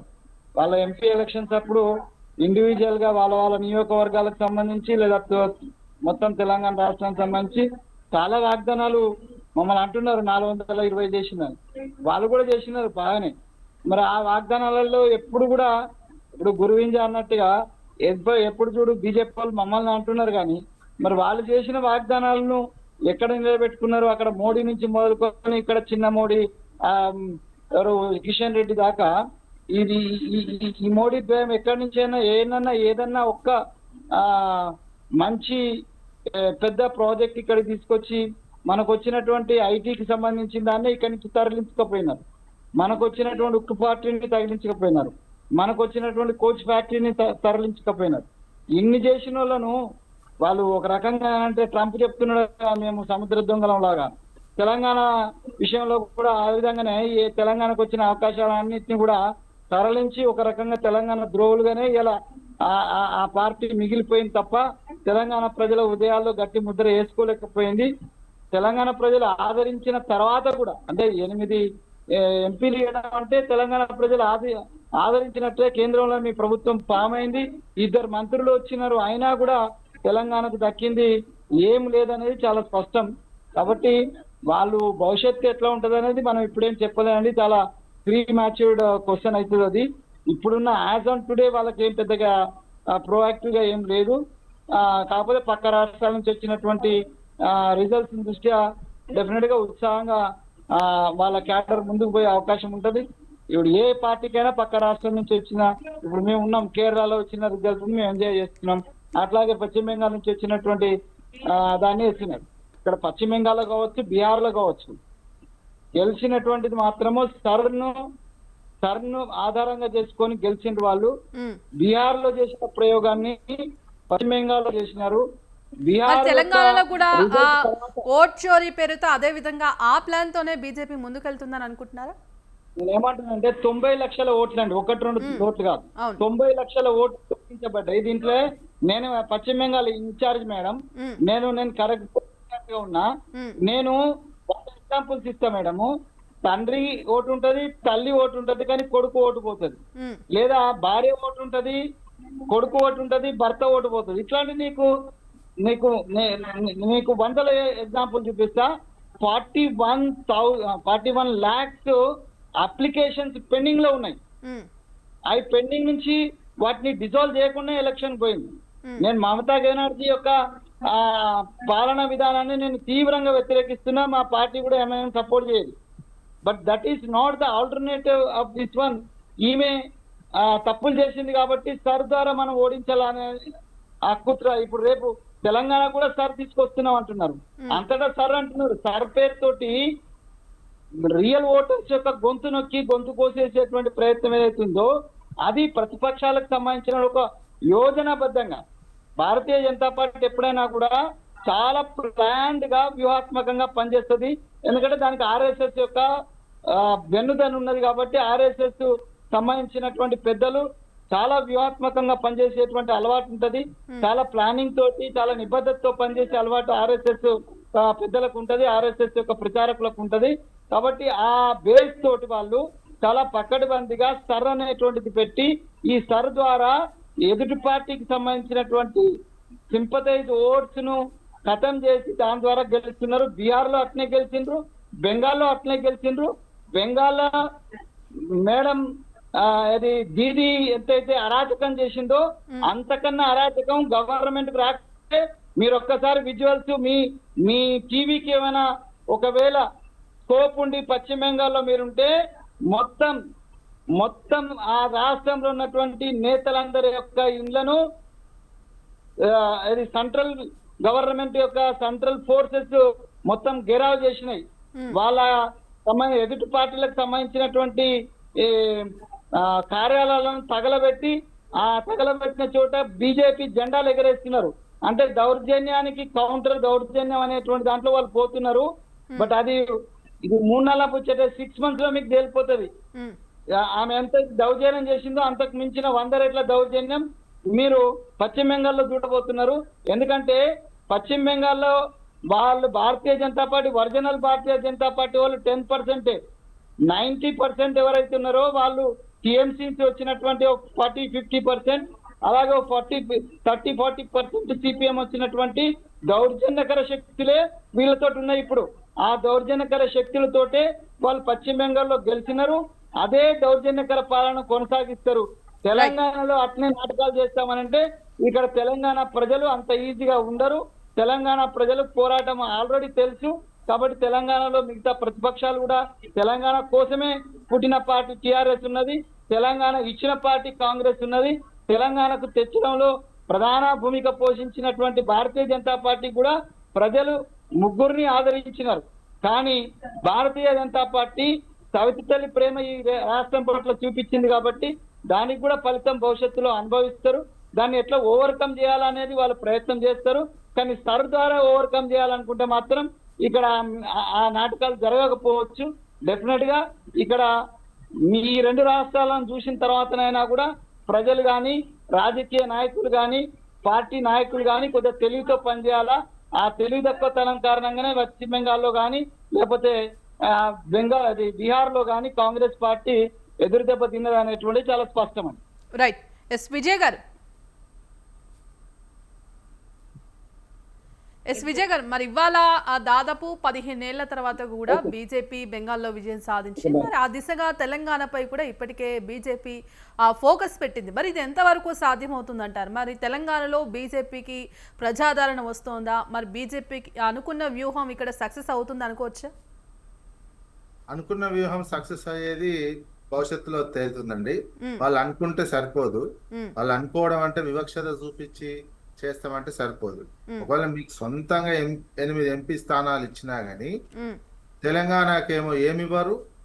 ఆధారపడి ఉన్న పక్క రాష్ట్రం ఆంధ్రప్రదేశ్ కు చంద్రబాబు నాయుడు బ్లాక్ మెయిల్ చేస్తేనేమో అన్ని ఇస్తున్నారు. ఇప్పటికే చూస్తున్నాం ఆంధ్రప్రదేశ్ కి ఎన్ని రకాలుగా ఇవ్వాలనో అన్ని రకాలుగా విభజన చట్టంలోని అన్ని అంశాలు అక్కడ ఇంప్లిమెంటేషన్ చేస్తారు. అదొకటి. ప్లస్ వాళ్ళకి ముందుది తెలంగాణ పుట్టుకే ఇష్టం లేదు కదా. వాళ్ళకి తెలంగాణ పుట్టుకనే ఎగతాళి చేస్తున్నటువంటి అంశం ఉన్నది. నిరంతరం ఒక పుండులాగా పొడుస్తా ఉన్నారు ఈ తెలంగాణకు సంబంధించి. 8 ఎంపీలు సొంతంగా ఇచ్చినా గానీ తెలంగాణ ఏర్పాటు బీజేపీ అధినాయకత్వానికి ఇష్టం లేదు. తల్లిని చంపి బిడ్డనిచ్చిర్రని ఇది పాకిస్తాన్ తో పోలుస్తుంటారు తెలంగాణ అంశము. అందుకే వాళ్ళకు మైండ్ సెట్ తెలంగాణని అభివృద్ధి చేయాలనే మైండ్ సెట్ లేదు. ఇక్కడ ఏమైనా ప్రజలు ఓట్లు వేస్తే గెలిచి ఈడ అధికారం చెలాయిద్దాం, పెత్తనం చేద్దాం, ఇక్కడ సహజ వనరులను అదానికి దోచిపెడదామనే ప్రధానమైనటువంటి కాన్సెప్టే ఉంది తప్ప తెలంగాణ సమాజం పట్ల, తెలంగాణ ప్రాంతం పట్ల, తెలంగాణ భూగోళం పట్ల, తెలంగాణ భూమి పట్ల, తెలంగాణ రైతాంగం పట్ల ప్రేమ ఇదంతా లేదు. కేవలం ఆధిపత్యం చేసుకొని వెళ్ళిపోదాం, సహజ వనరులను దోసుకొని పోదాం, ఇదే టార్గెట్ గా వాళ్ళు పెట్టుకొని చేస్తున్నటువంటి. దానికి కావాల్సింది వీళ్ళు రెచ్చగొట్టే పని. ఎట్లా ఇవన్నీ చేయలేరు. ఇప్పుడు మనకు కాళేశ్వరంకు జాతీయ హోదా ఇవ్వాలి, పాలమూరు రంగారెడ్డికి జాతీయ హోదా ఇవ్వాలి, యూనివర్సిటీలు ఇవ్వాలి, ఐఐఎం ఇవ్వాలి. అరే ఇవన్నీ వదిలిపెట్టి ఏయో అది కూడా దాదాపు ఇక 15 ఏళ్ళ అధికారంలో సెంట్రల్లో ఉండబట్టి ఈ 3 ఏళ్ళు అయిపోతే కూడా 15 ఏళ్ళ అధికారంలో ఉంటే ఇప్పుడు వచ్చేటోడు ఏం చేయాలండి? వస్తే ఇనాగ్రేషన్లు చేయాలి, ఇనాగ్రేషన్లకు రావాలి. ఇప్పుడు శంకుస్థాపనలు చేస్తానికి వస్తుండంటే ప్రధానమంత్రి ఎంత చిన్న చూపు, ఎంత దోసుకపోయారు. ఇక్కడి నుంచి ఆదాయం తీసుకుంటారు, సరే తీసుకున్నారు. ఎంపీలు రాజకీయంగా తీసుకుంటారు, 8 ఎంపీలు, మళ్ళీ 2 మంత్రులను ఇస్తిరి. ఏం చేసినట్టు మరి తెలంగాణకి? ఇప్పుడు వచ్చి ఉత్తగా శంకుస్థాపన చేస్తాం, అది కూడా ఈడ నిలబడి ఆన్లైన్లో బటన్ నొక్కుతాం అనే విధంగా ప్రధానమంత్రి వ్యవహరించబోతున్నాడు. ప్లస్ వీళ్ళది ఇది పాకిస్తాన్, ఇక తెలంగాణను పాకిస్తాన్తో అన్నారు. పాకిస్తాన్తో పోల్చిన తర్వాత ఏం పని మరి? ఇది భారతదేశంలో భాగం కాదన్నాడు, ఇది పాకిస్తాన్ అని పార్లమెంట్ సాక్షిగా ఇలా ఎంపీనే అనే పాకిస్తాన్ సారా ఈడ ఉన్నది అంటుండ్రి. ఈడ పాకిస్తాన్ అంటారు, ఈడ మత గొడవలు పెడతానికి సృష్టిస్తుంటారు, ఇవన్నీ చేస్తుంది. ఈడ ఈ 2-3 ఏళ్ళు ఇదే పని ఉంటది. ఇక మతానికి సంబంధించి ఈ అభివృద్ధికి చంద్రబాబుకి ఎంత ఇచ్చినవి ఇవన్నీ మాట్లాడారు, ఆంధ్రప్రదేశ్కి ఎంత ఇచ్చినాం అనేది. ఈడ మొత్తం ఇప్పుడు ఓవైసీ వీళ్ళు కలిసి ఎట్లాంటి రాజకీయం చేస్తారో చూడండి. నిరంతరం ఓవైసీ పోవాలి. నెక్స్ట్ స్టెప్ లో జరిగేటువంటి పరిణామాలు జిల్లాలలో ఓవైసీ పోవాలి, విపరీతమైన రెచ్చగొట్టిన మాటలు మాట్లాడాలి. ఆయన మాట్లాడిన మళ్ళా తెల్లారి బండి సంజయ్ పోవాలి, అరవింద్ పోవాలి, కథం వాళ్ళని తిట్టాలి, వీళ్ళని రెచ్చగొట్టాలి. ఈ పని కోసమే ఆ పని పునాది వేయడానికి రేపు మోడీ గారు వస్తున్నారు. మోడీ గారు వచ్చి దానికి పునాది వేసిపోతారు. ఆయన వేసే శంకుస్థాపనల పునాది కాదు, అభివృద్ధి పునాది కాదు. వీళ్ళు కలిసి తెలంగాణని రాజకీయంగా ఆధిపత్యం చేయటానికి, ఆధిపత్యం కోసం ఆధిపత్యం చెలాయించటానికి ఏ విధమైనటువంటి రోడ్ మ్యాప్ అంటే ఈ విధమైనటువంటి రోడ్ మ్యాప్. ఇక్కడ మతానికి సంబంధించినటువంటి అంశాన్ని విపరీతమైన రెచ్చగొట్టాలి, దానికి సంబంధించినటువంటిదే వాళ్ళు టార్గెట్. ఆ టార్గెట్ తోటి ఇక్కడ మోడీ వచ్చి వీళ్ళకు ఆ రకమైనటువంటి రోడ్ మ్యాప్ ఇచ్చిపోవడానికే మోడీ వేస్తున్నాడు తప్ప డబ్బులు ఇచ్చి ఇక్కడ డెవలప్మెంట్ కు సంబంధించినటువంటి అంశం మీద ఈడ ఒక ప్రత్యేకంగా నీకు ఆంధ్ర కంటే ఎక్కువ డబ్బులు ఇవ్వండి. అంటే విజయ్ గారు ఇప్పుడు ప్రజలు అంతకుముందు బీఆర్ఎస్ పాలన చూసారు, ఇప్పుడు కాంగ్రెస్ పాలన చూస్తున్నారు. మరి బీజేపీ కూడా ఎన్నో సార్లు కూడా చెప్పుకుంటూ వస్తోంది ఖచ్చితంగా తెలంగాణలో కూడా అధికారంలోకి వస్తోంది బీజేపీ అంటూ. మరి అప్పుడు సాధ్యం కానిది ఇప్పుడు ఎలా సాధ్యమవుతోంది? మరి నిజంగానే ప్రజాదరణ బీజేపీ పొందగలుగుతుందా? ఆ విధంగా బీజేపీకి ఇక్కడ తెలంగాణలో ఓటు బ్యాంక్ వస్తోందంటారా? వాళ్ళు అధికారంలో లేదని 15 ఏళ్ళ నుంచి కేంద్రంలో అధికారంలోనే ఉంటున్నారు కదండి. 15 సంవత్సరాల నుంచి ఉంటున్నారు. వాళ్ళు ప్రతిపక్ష పార్టీ అంటానికి వీల్లేదు. మనకు రావాల్సిన ఇప్పటికే ఇవ్వాల్సినటువంటిది ఉండే గ్రాంట్లు ఇవ్వలేదు, ఈ విభజన చట్టంలోని ఇవ్వలేదు, వివక్షత చూపిస్తున్నారు. తేడా చూడాలి. ఆంధ్రప్రదేశ్కి ఎట్లా ఇచ్చిరో మనకి ఎట్లా ఇస్తారో తేడా చూస్తే ఆంధ్రప్రదేశ్ అని ఆధారపడి డిపెండ్ వాళ్ళు బిచ్చం వేస్తే బిచ్చం వేస్తే ఈ కేంద్రంలో మోడీ బతుకుతున్నాడు చంద్రబాబు వల్ల, అందుకని వాళ్ళకి ఎక్కువ ఇస్తున్నారు. ఇక్కడ సొంతంగా 8 గెలిచినాయండి. బీజేపీ సొంతంగా 8 గెలిస్తే కూడా మాకు తెలంగాణతో పనే లేదు, మీరేం చేసుకుంటారో చేసుకోరి, ఇది తల్లిని చంపి బిడ్డనిచ్చిర్రు, ఇవన్నీ ఇది పాకిస్తాను, ఇట్లాంటి కూతలు కూసుకుంటా తిరుగుతున్నారు. అందుకు కదా ఇట్లాంటి కూతలు కూసినా వాళ్ళకి సపోర్ట్ చేయాలట, ఇట్లాంటి కూతలు కూసినా వాళ్ళని గెలిపియాలి. ఏమైనా దోసుకపోతానికే కదా. ఇక సహజ వనరులను మొత్తం దోసుకుపోయి అదానికి గట్టబెట్టాలి, అంబానికి ఇవ్వాలి, అందులో నేను బాగుపడాలనే యాంగిల్లో వీళ్ళ పరిపాలన కొనసాగుతున్నది. వాళ్ళు ప్రతిపక్షం అంటానికి వీల్లేదండి. 15 ఏళ్ళ నుంచి పరిపాలిస్తూనే సెంట్రల్లో 15 సంవత్సరాల నుంచి ఉన్న తర్వాత అధికారం లేదని అంటే ఎట్లా? తెలంగాణ పట్ల వాళ్ళకి చిత్తశుద్ధి లేదు, ప్రేమ లేదు, ఏం నిరూపించుకో ఇప్పటికైనా ఛాన్స్ ఉంది. వాళ్ళ అధికారం అంటే మొత్తం ఈ ఒక సంవత్సరం అన్ని డెవలప్ చేసి పడేయండి, అప్పుడు ప్రజలు ఆలోచిస్తారు. రైట్. ఎస్ రామరెడ్డి గారు చెప్పండి.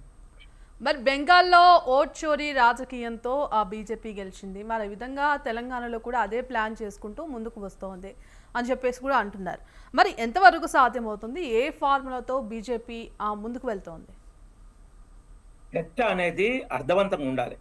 సరే, బీఆర్ఎస్ బీజేపీని విమర్శించిందంటే అబద్ధాలున్నా అదొక అర్థం ఉంది, ఎందుకంటే ప్రతిపక్ష పార్టీ కాబట్టి. కాంగ్రెస్ బీజేపీని విమర్శించింది, బీఆర్ఎస్ ను ఏమనలేదంటే వాళ్ళకు ముందు భవిష్యత్తు బీఆర్ఎస్ తోని పొత్తు అవసరం ఉంటే, కేంద్రంలో ఏమైనా పొరపాటున ఏమైనా కొన్ని సీట్లు వస్తే బీఆర్ఎస్ పొత్తు అవసరం కాబట్టి బీఆర్ఎస్ అనకుండా కాంగ్రెస్ కు ప్రధాన ప్రత్యర్థి బీజేపీ కాబట్టి బీజేపీ మీదనే సరే లేనిపోని ఆరోపణలు చేస్తే రాజకీయ పార్టీలకు ఆ రెండు పార్టీలకు ఆ విధంగా మాట్లాడే హక్కు ఉంది. కానీ అనలిస్ట్ గా వచ్చిన వ్యక్తి కాంగ్రెస్ పాలన గురించి కానీ కేసీఆర్ ఎందుకు ఓడిపోయిండు దాని గురించి కానీ ఒక్క మాట మాట్లాడకుండా ఎందుకు ఇట్లా గత చర్చలో కూడా ఇదే బీజేపీ మీద కాకుండా మోడీ మీద అన్పార్లమెంటరీ వార్త నేను నిరసనగా డిస్కషన్ నుంచి వెళ్ళిపోయినా, వాళ్ళు మాట్లాడితే నేను మధ్యన రాలే, ఎవరు రాకూడదు. సో ఇట్లేంటంటే ఒక మేకవన్న పులిలాగా ఒక కమ్యూనిటీ పిలిస్తే బీజేపీ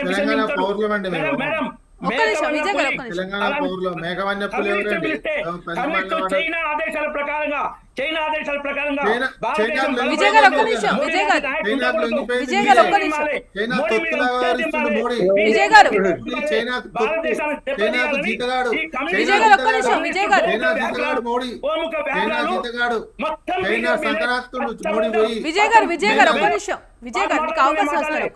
చైనా సంకనాక్తుండు మోడీ. విజయ్ గారు దయచేసి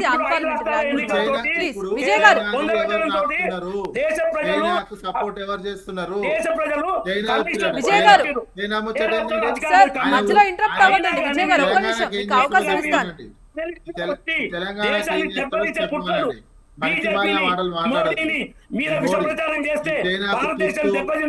విజయ్ గారు అనలిస్టులు కమ్యూనిస్టులు అనలిస్ట్ గా వచ్చి విష ప్రచారం చేస్తున్నారు. దాన్ని మీ ఛానల్ కు రిక్వెస్ట్ చేసి అంటే ఇలాంటి కేవలం బీజేపీ మీద విషయం చెమ్మి అలా అన్పార్లమెంటరీ విజయ్ గారు ఒక్క నిమిషం. విజయ్ గారు అరే విషయం ఏముందండి, ఇలా ఉన్న వాస్తవం చెప్తే మీరు మాకు పాలమూరు జాతీయవాద ఇచ్చారా? తెలంగాణ పౌరుడిగా మాట్లాడుతుంటే కాదండి, ఛానల్ కి ఎవరు పిలవాలి ఎవరు పిలవదు వాళ్ళు తెలియదా అండి? ఎవరిని పర్సనల్ గా ఎందుకండి? మీ వర్క్ అయితే మీరు మాట్లాడండి, మిమ్మల్ని ఎవరు విమర్శించద్దు. విమర్శించద్దు అంటే ఎట్లా అండి?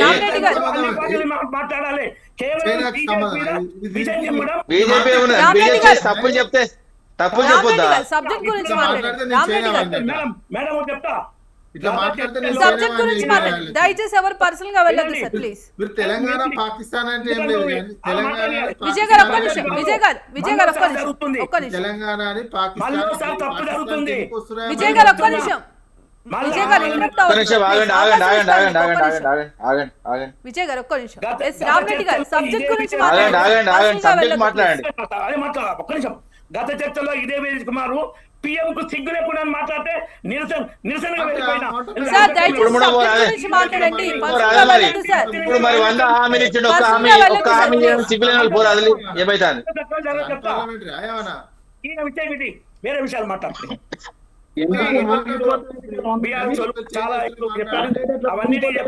రామరెడ్డి గారు సబ్జెక్ట్ గురించి మాత్రమే మాట్లాడండి సార్, పర్సనల్ గా వెళ్ళొద్దు సార్ ప్లీజ్.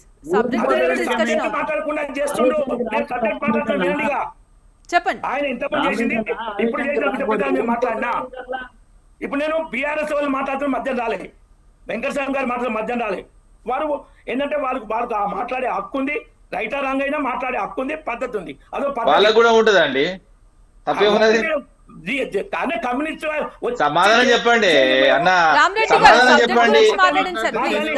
రామరెడ్డి గారు సమాధానం చెప్పండి, ఎవరికైనా కూడా సమాధానం చెప్పండి.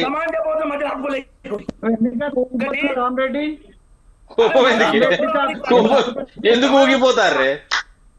సమాధానం చెప్తున్నా. ఒకటి చెప్పండి. మోడీ ప్రైమ్ మినిస్టర్ కాకముందు ఏంటంటే ఈ దక్షిణాది నుంచే ఆదాయం ఎక్కువ పోతుంది కేంద్రానికి, దక్షిణాదికి ఇవ్వట్లేదు, ఆ ఆదాయం ఉత్తరాది పెడుతుందని గతంలో కాంగ్రెస్ ప్రభుత్వ కాలం విమర్శ ఉండే. మోడీ ప్రభుత్వం వచ్చే ఏంటంటే కేంద్రం అయితే 100 రూపీస్ లో 32 రూపీస్ బ్యాక్ స్టేట్ కి ఇస్తుండో దాన్ని 5 సంవత్సరాల కాలం 42 రూపీస్ చేసింది. ఎందుకంటే ఏ రాష్ట్రం నుంచి ఆదాయం ఎక్కువ వస్తే ఆ దాంట్లో కొంత ఎక్కువ పోవాలి, ఆ రాష్ట్రానికి పోవాలి. ఆ విధంగా తెలంగాణకి ఏం చేయాలి చెప్తాను నేను. రామరెడ్డి గారు సబ్జెక్ట్ గురించి మాట్లాడండి. ఇప్పుడు తెలంగాణలో బెంగాల్లో గెలిచిన విధంగా అదే ఓటు రాజకీయంతో తెలంగాణలో అలానే ముందుకు రావాలంటే కూడా ఇదంతా BJP కాదండి, ప్లాన్ చేస్తోంది. ఇదంతా కాదు. 28 రాష్ట్రాలు 8 కేంద్ర ప్రాంతాల్లో ఎవరికి ఎంత ఇవ్వాలో అంత ఇస్తున్నారు, కానీ వాళ్లకు అనుకూలంగా ఉన్న స్పెషల్ గా ఇచ్చినట్టు మాకు తెలంగాణకి ఇంతవరకు ఏమీ ఇవ్వలేదు. ముఖ్యంగా డిగ్రీ చేసిన ప్రతి పాపకు ప్రతి ఆడపిల్లకు 2 వీలర్ ఇస్తానని ఇచ్చిల్లా. అదే విధంగా అది కీర్తిరెడ్డి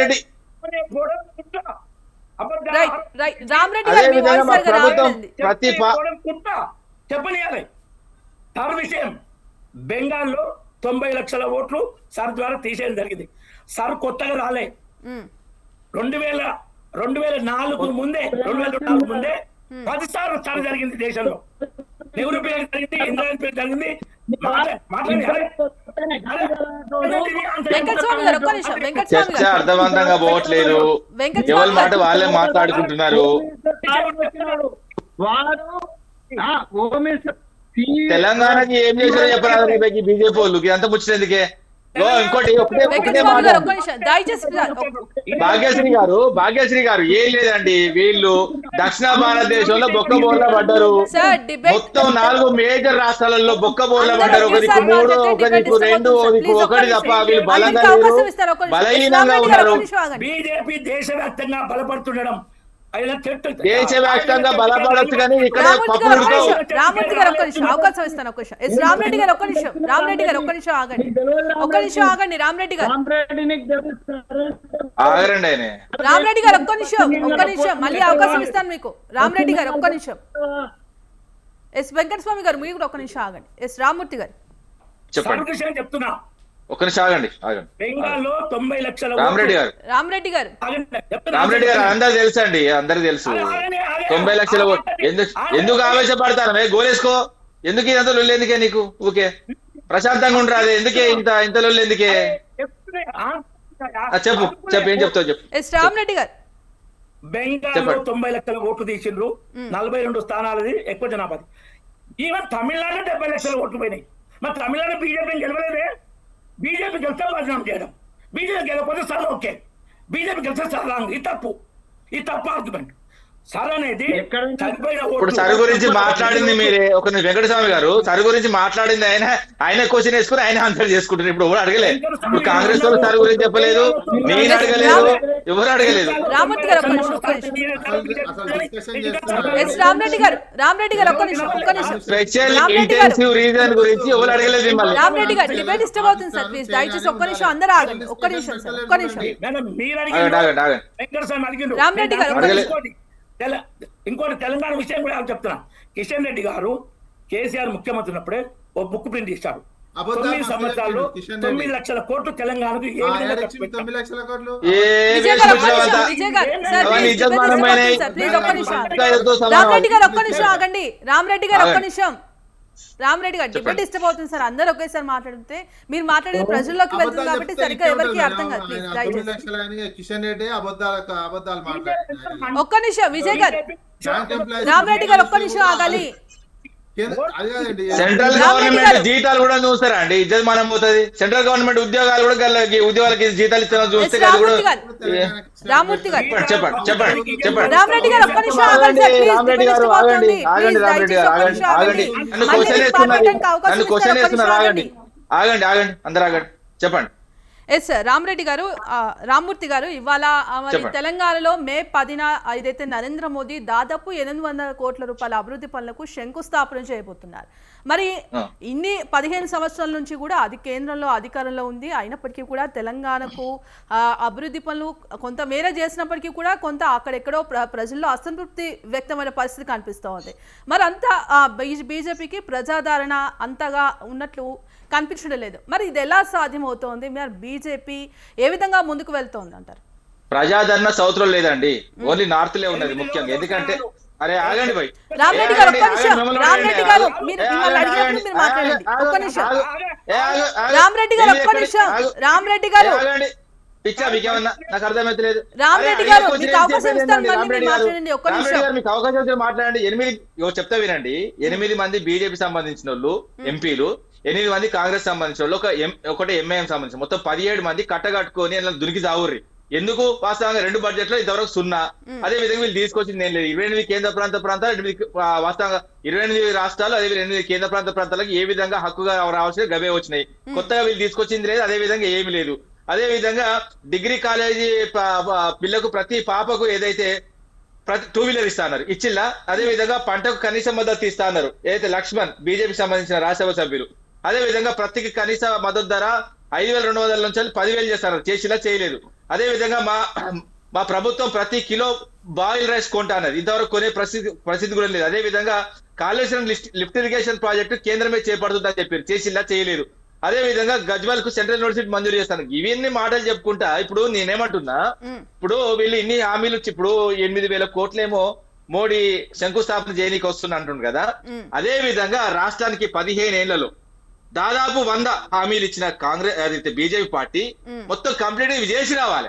వీటిని ఇప్పుడు 15 ఏళ్ల కింద నుంచి హామీల లాగానే ఉన్నాయి. ఈ హామీలు నెరవేర్చలేదు, ఈ హామీలు నెరవేర్చలేదు, ఇంకా కొత్తగా ఇక్కడ చేస్తారండి. ఇప్పుడు వీళ్ళు వాస్తవంగా చెప్పాలంటే పాత హామీలు ఇచ్చినవి చేస్తే ఇవి కొత్తవి చేస్తారని నమ్మొచ్చు, కానీ పాత వాటికే దిక్కులేదురా నాయన అంటే ఇప్పుడు కొత్త ఎట్లా చేస్తారు. ఇప్పుడు ఇంకోటి ఏంటంటే వస్తారు ఎన్నికలు, వాళ్ళకి వాస్తవంగా ఎన్నికలలో వాస్తవంగా వాళ్ళకు ఓట్లు మాత్రమే కావాలి. ముఖ్యంగా ఏంటంటే దక్షిణ భారతదేశంలో ఎంత సందు పెట్టినా సందు అయితే లేదండి. ముఖ్యంగా కర్ణాటకలో ఏలిపెట్టిల్లు, కర్ణాటకలో ఫెయిల్ అయ్యిండు. అదే విధంగా కేరళలో ఏలిపెట్టిల్లు. వాస్తవంగా చెప్పాలంటే కేరళలో వాస్తవంగా చెప్పాలంటే 3 సీట్లు వచ్చినాయి, ఇజ్జత్ మానం అయింది. అదే విధంగా తమిళనాడులో ఏలిపెట్టాలని చూసిండు 2 సార్లు, ఒకసారి అట్టర్ ఫ్లాప్ అయ్యిండు, ఇప్పుడు కూడా ఒకటే సీటుకు పరిమితమైండు. ఈ విధంగా దక్షిణ భారతదేశంలో వీళ్ళకి సందు పుడతలేదు. కాబట్టి దేశంలో వివిధ ప్రాంతాల్లో జరిగిన ఎన్నికలను అడ్వర్టైజ్ గా యూజ్ చేసుకొని బీజేపీ వెలిగిపోతుంది, దేశం వెలిగిపోతుందని ఒక అబద్ధాల ప్రచారంతో దక్షిణ భారతదేశంలో సందు పుట్టించడానికి వస్తున్నారు. ముఖ్యంగా దక్షిణ భారతదేశం ప్రజలు ముఖ్యంగా చెప్తున్నా, దయచేసి వాస్తవంగా చెప్పాలంటే జాగ్రత్తగా ఉండండి. వాస్తవంగా వీళ్ళు ఓట్ల కోసమే వస్తారు, వీళ్ళకి కావాల్సింది ఒక ఉన్మాదమైన ఆలోచన. ఎందుకంటే దేశం అంతా వాస్తవంగా గజనీ లాగా దండయాత్ర చేస్తున్నారు. వాస్తవంగా ఏంటంటే మొత్తం రాష్ట్రాలంతా వీళ్ళ ఎందుకు ఉండాలంటే వీళ్ళ చేతిలో రాష్ట్రాలు అంటే ఇక్కడ ఉన్న పౌరులు కాదు, ఇక్కడ ఉన్న పరిపాలకులు కాదు, వేరే పార్టీలు కావు, ఓన్లీ బీజేపీ పరిపాలన చేస్తే డెవలప్ అవుతా అండి. మరి వాస్తవంగా చెప్తున్నా వీళ్ళు 15 ఏళ్ల నుంచి ఇప్పుడు చేస్తున్నారు కదా డబుల్ ఇంజన్ సర్కార్లు. మరి దక్షిణ భారతదేశం కంటే ముందుగా ఎందుకు లేవు? 30-40 ఏళ్ళు ఎందుకు ఉన్నాయి? వాస్తవంగా చెప్పాలంటే అడ్వర్టైజులు చూసి నువ్వు మోసపోకని చెప్తున్నాము. ఇప్పటికి కూడా ఒక చిన్న సింపుల్ ఎగ్జాంపుల్ చెప్తా అండి. కూనో జాతీయ వనంలోకి ఒక నిమిషం అండి, లాస్ట్ మాట. కూనో జాతీయ వనంలోకి 8 పుల్లు వస్తాయండి. ఒక నిమిషం ఆగండి. కూనో జాతీయ వనంలోకి ఒకటే రామరెడ్డి గారు ఒక నిమిషం ఆగండి. ఒకటే అండి ఒక నిమిషం ఆగండి. రామరెడ్డి గారు ఒక్క నిమిషం దయచేసి మీరు మీకు అవకాశం ఇచ్చినప్పుడు మాట్లాడండి. ఒక్క నిమిషం రామరెడ్డి గారు. ఒకటే అండి, భాగ్యశ్రీ గారు కూనో జాతీయ వనంలోకి 2 ఏళ్ల కింద 8 పుల్లు వస్తాయండి. 8 పుల్లు వస్తే దేశవ్యాప్తంగా ఆటలేసుకున్న దుర్మార్గులు అండి వీళ్ళు. ప్రతి పెట్రోల్ బంక్ దగ్గర కొన్ని లక్షల కోట్లు ఖర్చు పెట్టండి. కూనో జాతీయ వనంలోకి 8 పుల్లు వస్తే దేశవ్యాప్తంగా ఆటలేసిన దుర్మార్గులు అండి వీళ్ళు. వాస్తవంగా చెప్పాలంటే తల్లిని చూపెట్టి బిడ్డను నమ్ముకుంటారు, బిడ్డను చూపెట్టి తల్లి నమ్ముకుంటారు. వీళ్ళు మనుషులు అండి. వీళ్ళతో ఏమైందండి? తల్లి నుంచి బిడ్డలు వేరు చేసినట్ట దుర్మార్గులారా. అదే విధంగా ఇండియా పాకిస్తాన్ వేరు చేసినట్ట దుర్మార్గులారా. మీరు పార్టీ మీ కాంట్రిబ్యూషన్ ఎందులో ఉన్నది? మీ పోరాటం ఏ పోరాటంలో మీరు బీజేపీ 1980 లో పుట్టిన పార్టీ ఇప్పటివరకు ఏ పోరాటంలో? రామూర్తి గారు ఒక్క నిమిషం. వెంకటస్వామి గారు దుర్మార్గమైన పార్టీ వెంకటస్వామి గారు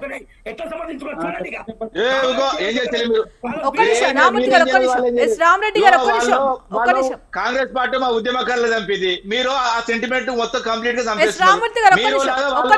తెలంగాణకు పట్టిన దరిద్రాలు ఈ 2 పార్టీలు. రామూర్తి గారు ఒక్క నిమిషం. వెంకటస్వామి గారు నమస్కారం. వెంకటస్వామి గారు, మరి కాంగ్రెస్ ప్రభుత్వంపై మోదీ ఏదైతే తెలంగాణలో పర్యటించబోతున్నారు, మరి ఎంతవరకు బీజేపీకి ప్లస్ అవుతోంది? మరి కాంగ్రెస్ ప్రభుత్వంపై బీజేపీ ఏ విధంగా పట్టు సాధిస్తుంది అని అనుకోవచ్చు? నథింగ్ విల్ హ్యాపెన్ అండి. అదొక సాధారణంగా జరిగేటువంటి సభలలో దాని పేరు కూడా జనాగ్రహ సభ అని పెట్టినారు. జనాగ్రహం దేని మీద? ఎందుకు జనాగ్రహం మీద? మీరు మంచి పనులు చేస్తే జనాగ్రహం వ్యక్తం చేయాలనా, లేదా చెడ్డ పనులు చేస్తే జనాగ్రహం వ్యక్తం చేయాలా? జనాగ్రహ సభ యొక్క బేసిక్ ఉద్దేశం ఏంటనంటే, మొన్న పార్లమెంట్ లో జరిగినటువంటి తతంగంలో వాళ్ళ ఫెయిల్యూర్ ను కప్పుపుచ్చుకోవడానికి, ప్రతిపక్షాల మీద నింద మోపడానికి మొత్తం దేశవ్యాప్తంగా జనాగ్రహ సభలను పెడుతున్నారు. దాంట్లో భాగంగానే హైదరాబాద్ లో జరిగేటువంటి జనాగ్రహ సభ తప్పితే ఇది ప్రత్యేకంగా తెలంగాణ కోసం, తెలంగాణ ప్రజల అభివృద్ధి కోసం అయితే కానే కాదు. జనాగ్రహ సభలలో భాగమే వాళ్ళ దేశవ్యాప్తంగా మహిళా బిల్లు విషయంలో కాంగ్రెస్ పార్టీని, మిగతా ప్రతిపక్షాలను బదనాం చేయడం కోసం. నేను ఇప్పుడు దమ్ముంటే నేను అడుగుతా ఉన్నా, ఈ 543 పార్లమెంటు సీట్లలో వెంటనే 33% ఇచ్చేటట్టుగా మీరు బిల్ పెట్టండి, ప్రతి ఒక్కరు సమర్థిస్తారు. ఈ బిల్లు పాస్ అయి ఉన్న బిల్లును మళ్ళా డీలిమిటేషన్ కు లింక్ పెట్టి బోడిగుండుకు మోకాలకు ముడేసినట్టు ముడేసి అది తెగొద్దని ముందనే అది ఓడిపోవాలని. అసలు భారతీయ జనతా పార్టీ మహిళా వ్యతిరేక పార్టీ అండి. ఈ దేశం సంబంధించినటువంటి ముర్మా గారిని, ఈ దేశ ప్రథమ పౌరురాలైనటువంటి ముర్మా గారిని అవమానించినటువంటి దుర్మార్గమైనటువంటి మహిళా వ్యతిరేక ఆలోచన.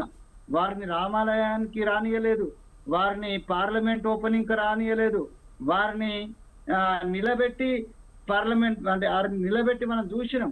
అద్వానీ గారికి, మాన్యులు గొప్పోళ్ళు అద్వానీ గారికి భారతరత్న ఇచ్చే సందర్భంగా ప్రధానమంత్రి కూర్చుంటాడు, మన రాష్ట్రపతి నిలబడి ఉంటుందా అండి? ఇంతకన్నా అవమానం ఇంకే ఈ ప్రపంచంలో ఎక్కడైనా ఉంటుందా? మహిళల పట్ల వాళ్ళకు ఉన్నటువంటి గౌరవం ఏం లేదు. స్త్రీలకు వ్యతిరేకమైనటువంటి బట్టి అది RSS సంబంధించిన కావచ్చు, లేకపోతే ఇంకా వాళ్ళ సంస్థలలో కావచ్చు, స్త్రీలకు ఎప్పుడు ప్రియారిటీ ఉండదు. కాకపోతే మాత అది దాన్ని పూజించినట్టుగా, దేవి అని పూజించినట్టు పూజించుకుంటేనే వెనుక మనంతా స్త్రీ వాదానికి వ్యతిరేకము, స్త్రీలకు వ్యతిరేకము. అసలు భారతీయ సమాజమే పురుషాధిక్య సమాజం కదండి. సో అది మనకు తెలుసు. దాంట్లో భారతీయ సంస్కృతి, హిందూ సంస్కృతి పేరుతోటి పురుషాధిత్యాన్ని ప్రదర్శిస్తారు. వాళ్ళు ఈ దేశంలో ఉన్న మహిళా మనులను మోసం చేసినారు. ఆ మోసం చేసింది కప్పిపుచ్చుకోవడానికి జనాగ్రహ కానీ తెలంగాణ అభివృద్ధి కోసం కాదు. నిజంగా చెప్పాలంటే ఆ తెలంగాణలో ఉన్నటువంటి లీడర్లకు అసలు ఎక్కడున్నదో మోకాలు ఉన్నదో అరికాలు ఉన్నదని ఎవరిని వాళ్ళు ముందుకు పెట్టరయ్యా బాబు. తెలంగాణ సంబంధించిన లీడర్షిప్ కానీ, దక్షిణ భారత లీడర్షిప్ కానీ, ఆ ఉత్తర భారత దేశానికి సంబంధించిన లీడర్షిప్ ఈ కాళ్ళ చెప్పుల కిందనే చూస్తారు. ఈవెన్ కాంగ్రెస్ పార్టీలో కూడా అట్నే చూస్తారు. ఏ జాతీయ పార్టీలు రెండు కూడా అంతే. తెలంగాణ కానీ లేకపోతే దక్షిణ భారతం కానీ ఇంతో అంతో వాళ్ళు బెదిరించుకుంటే ఆ తమిళనాడు వాళ్ళకు, ఈ ఆంధ్ర వాళ్ళకు కొంత అవకాశాలు కల్పిస్తారు. కానీ ఎవ్రీ క్షణము తెలంగాణ అంటే విషయం వచ్చిన వాళ్ళు, అట్లాగే దక్షిణ భారతం అని అంటే వాళ్ళకు పెద్ద లెక్క లేదు. ఇక్కడ ఉన్నటువంటి 127 సీట్లు వస్తేంది పోతేంది అనేటువంటి దాంట్లోనే ఉంటారు. కాబట్టి ఆ వివక్ష కొనసాగుతున్నది. ఇప్పుడు మోడీ గారు వచ్చి ఇక్కడ చేసేటువంటి అభివృద్ధులు ఏవైతున్నాయో దాన్ని ఆహ్వానిస్తున్నాం, మంచిదే. ఇక్కడ 7,000 కోట్ల పైచీలకు అభివృద్ధి చేపిస్తామని అంటున్నారు. ఆ చిత్తశుద్ధితోటి అవన్నీ రిలీజ్ చేయండి. దాంతో పాటు తెలంగాణకు సంబంధించినటువంటి అనేక పెండింగ్ అంశాలు ఉన్నాయి. నేను మోడీ గారిని డిమాండ్ చేస్తున్నా, మనకు సంబంధించినటువంటి 42% కి సంబంధించినటువంటి బీసీ రిజర్వేషన్ మీ దగ్గర ఉంది. దాని మీద ఒక మాట మాట్లాడిపో దమ్ముంటే. మా బిడ్డలకు మాకే పుట్టినోడు అయితే, బీసీలకే పుట్టినోడు అయితే 42% విషయంలో ఏదో తేల్చిపో, దాని మీద ఒక మాట చెప్పు, దమ్ముంటే చెప్పు అని నేను ఈ సవాలు విసురుతున్నా. ఆ జనాగ్రహ సభలో నువ్వు మాట్లాడే దాంట్లో ఫస్ట్ ఇది మాట్లాడు. తెలంగాణకు సంబంధించినటువంటి ప్రధాన అంశము, అన్ని పార్టీలు డిమాండ్ చేస్తున్నటువంటి అంశము, దాంట్లో కాంగ్రెస్ పార్టీ కూడా నిమ్మకు నీరెత్తినట్టున్నదనేటువంటి విమర్శ వస్తుంది. ఈ సందర్భంగా కేంద్రంలో ఇక్కడి నుంచి ఈ తెలంగాణ అసెంబ్లీ అంటే మీకు లెక్కలేదా? తెలంగాణ అసెంబ్లీ ఉన్న 119 మంది ఈ ఎమ్మెల్యేలు ఏకంగా తీర్మానం చేసి పెట్టిన బిల్లు మీ దగ్గర ఉన్నది. నువ్వు బీసీ బిడ్డకే ఈ రోజు 10వ తారీఖు నాడు వచ్చి ఒక ప్రకటన చేసిపో. అప్పుడు నీకు నైతిక హక్కు ఉంటుంది తెలంగాణ మాట్లాడడానికి, బీసీల గురించి మాట్లాడడానికి నైతిక హక్కు ఉంటుంది. లేకపోతే మీకు నైతిక హక్కు కోల్పోతారని నేను చెప్తున్నాను. రైట్. ఎస్ విజయ్ గారు ఫైనల్ కంక్లూజన్ ఏంటి, ఏమంటారు? ఏం లేదండి, బీజేపీ ప్రైమ్ మినిస్టర్ మోడీ గారు వస్తున్నారు అంటే అదనంగా దాదాపుగా వచ్చే 2 నెలల్లో మీరు ఎంత నిధులు ఇచ్చి అవన్నీ ఒక గ్రౌండ్ కావాలి. అవన్నీ ఉత్త ఏదో మాటలు చెప్పి పోతాను కానీ కాదు. మీరు అధికారంలోకి రావాలని కోరుకుంటే అట్లాంటి పనులు చేయాలి. వచ్చి రెచ్చగొట్టి మతానికి సంబంధించినటువంటి ఒక గైడ్ లైన్ ఇచ్చి భవిష్యత్తులో మతం పేరుతోటే ఒక ఆ రకమైనటువంటి ఎమోషన్ తోటే అధికారంలోకి వచ్చే ఒక ప్లాన్ చేస్తే తెలంగాణ సమాజం కూడా చైతన్యవంతమైంది. మీరు ఉంటుంది ఎట్లా ఓవైసీ మీరు దోస్తానాలని ఇప్పటికే అర్థమైపోయింది. ఓవైసీని ముందర పెట్టుకొని నడుపుతున్నారు అనేది అందరికి అర్థమైంది. తెలంగాణ అభివృద్ధి ప్లస్ క్షమాపణ చెప్పాలి. మన ఎంపీ ఆ ఎంపీ కావచ్చు, మోడీ కావచ్చు.